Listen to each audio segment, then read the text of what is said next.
So my name's Brendan Stone. I'm a professor in the School of English at the University of Sheffield with a particular interest in mental health.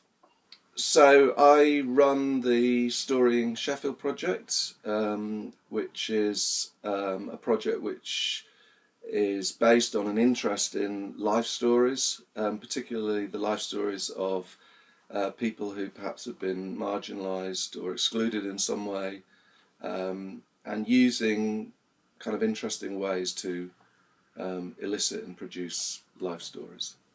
So the issue of the benefits of telling your own story, I think, is a complex one. I don't think it's straightforward. However, I do think that a kind of a human urge is to define and construct an identity which one can inhabit comfortably. And one of the ways we can do that is through telling, retelling and remaking our story. I would say that that's always done, or nearly always done, I imagine. I don't want to be too definitive, in dialogue and in relationship. However, the retelling itself can often be intuitive, instinctive and private.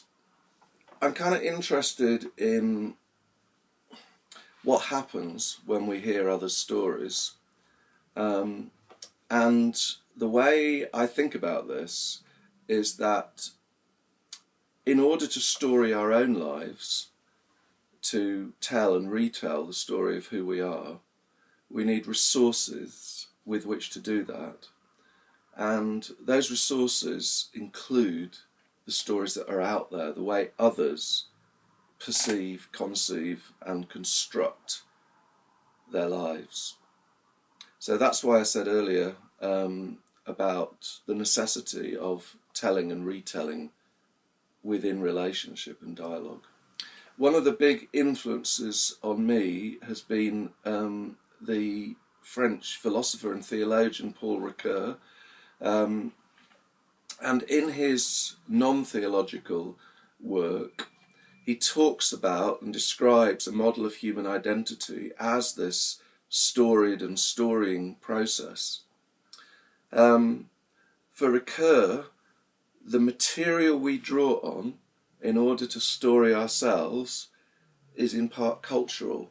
He sometimes calls it the myths and traditions within which we grow and develop.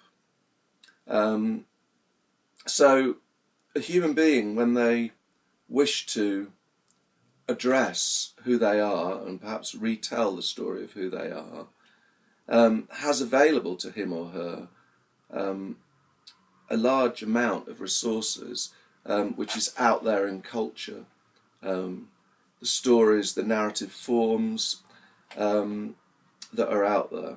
We take from that, use it as a kind of toolkit in order to retell who we are.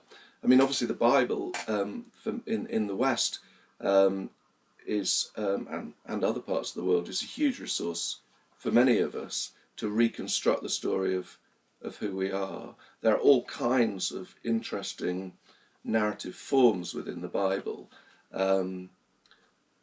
which we can draw on, and I think that's one of the ways in which religious texts can comfort people. They can find stories within it, or story forms within it, which can fit with their own experience, or they can find a place within those story forms that feels like it aligns with themselves, with their spirit, with who they are. It's interesting because most of my academic career, which is now in its 11th year, has been focused on an interest, preoccupation with stories and identity and being, really. And yet, I would say that I'm not particularly a narrative sort of person. So there was a philosopher called Galen Strawson who wrote an article, I don't know how long ago it was, maybe 10, 15 years ago, in which he claimed that human beings were divided into two types. There was the narrative type and there was what he called the episodic type. And the episodic type don't typically, according to Strawson, experience their lives in narrative terms, and I actually would say I'm like that. So, in one sense, stories aren't useful to everybody. However, I would actually kind of challenge Strawson, or not exactly challenge him, but I'd want to go beyond what he says, which is less. So I would want to think less about the ways in which we experience ourselves in the world, and more about the place we find ourselves within, just because we're people. Now, whether we personally, in our inner world, experience ourselves and our lives as stories or not, I would say does not change the fact that around us we live in a storied world. Stories surround us, they make up our social, political, cultural and religious milieu.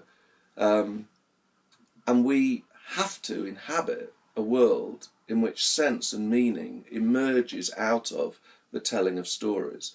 For me, at a very profound level, we all are storied.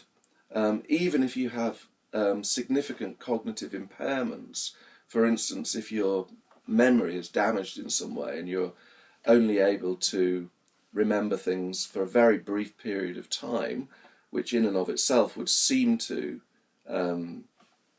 mitigate the possibility of living a storied life, your existence is held within a storied culture, and therefore somehow we have to move within a world constructed from stories.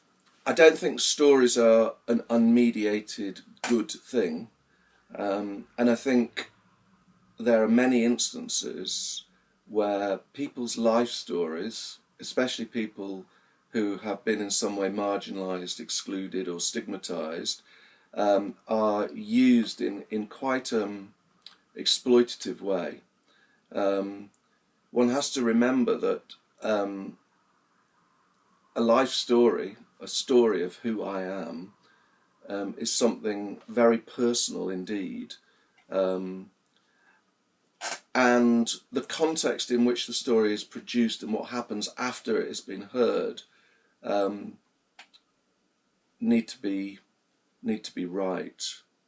I also think there's a tendency, stories are very everywhere now, and the thing that I'm really interested in is healthcare, social care, social exclusion, and you get loads of story projects in those areas, and